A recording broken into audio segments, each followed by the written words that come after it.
ពេលដែលខ្ញុំឃើញមានផលិតផលខ្មែរនៅក្នុងស្រុកអញ្ចឹងដូចជាផលិតផលកសិករអញ្ចឹងខ្ញុំមានអារម្មណ៍ថាសប្បាយចិត្តមែនតើហើយខ្ញុំចង់ជួយគាំទ្រឲ្យខ្ញុំបានទិញមួយដែរ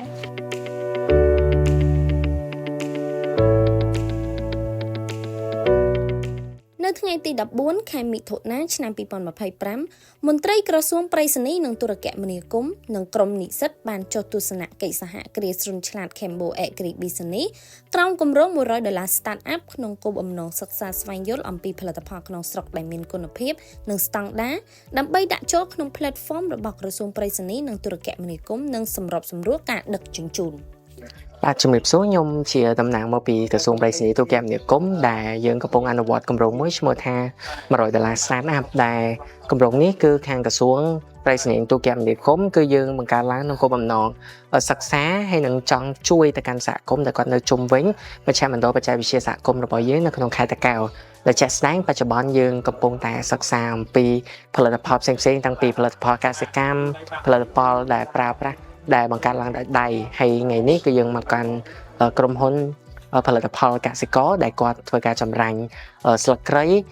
ហើយប្រើប្រាស់បង្កើតទៅជាផលិតផលផ្សេងៗដូចជាប្រេងរឹតហើយនឹងមានបង្កើតទៅជាស្ត្រៃផ្សេងៗផងដែរហើយយើងមកក្នុងគោលបំណងដើម្បីសិក្សាពីអាជីវកម្មរបស់គាត់ថាតើបច្ចុប្បន្នហ្នឹងគាត់ដំណើរការយ៉ាងម៉េចដែរហើយថាតើ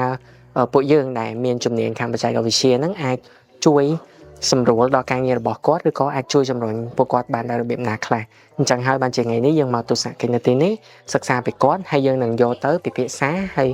មើលថាតើយើងអាចធ្វើការជាមួយគ្នាលក្ខណៈយ៉ាងម៉េចខ្លះដោយសារតែយើងឃើញពីគុណតម្លៃរបស់ផលិតផលដែលផលិតដោយកូនខ្មែរនៅក្នុងទឹកដីខ្មែររបស់យើងមកដល់បច្ចុប្បន្ននេះសហគ្រាសបានផលិតផលិតផលមានដូចជាប្រេងរឹតសរសៃកសិករប្រេងរឹតសរសៃប្រចាក់ស្ប្រៃបាញ់បំបត្តិការឈឺចាប់ប្រេងកូឡាប្រេងខ្យល់ស្ប្រៃការពារមូសនិងទឹកអប់ឡានទោះបីជា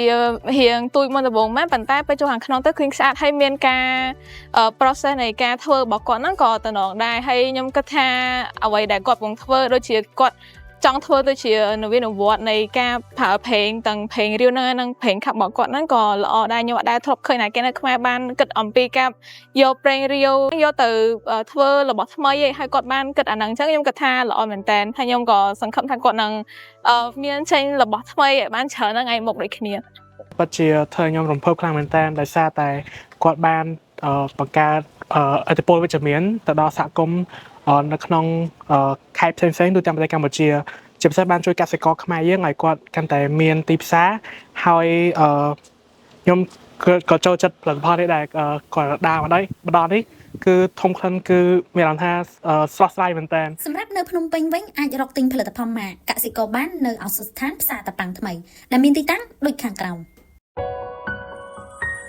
កសិករគិតសុខភាពជាចម្បង